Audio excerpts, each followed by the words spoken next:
eu sou a Maria Eduarda. O meu canal é Rosângela Lombardi, tá? É o nome da minha mãe.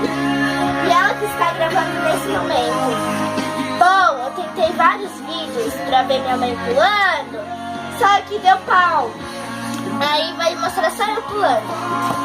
Eu vou ensinar vocês a pular com jump ball. Cala a boca!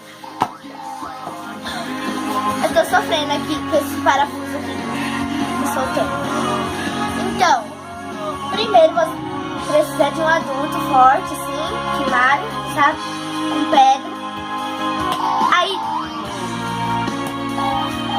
Aí você pede pro adulto segurar na hora que você estiver pulando. E quando você se equilibrar, sentir equilibrada, você pede pro adulto soltar. Vai. Ô, meu Deus.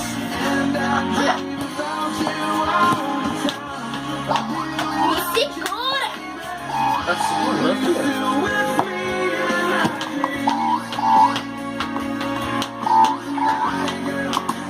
Solta.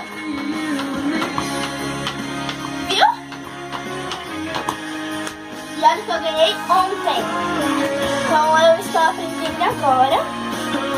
Então, esse foi mais um tutorial. Cala a boca! Esse foi mais um tutorial da Duda. Muito obrigada. Acabou o vídeo, gente. Vai parar de gravar. Você deu pausa, sabia?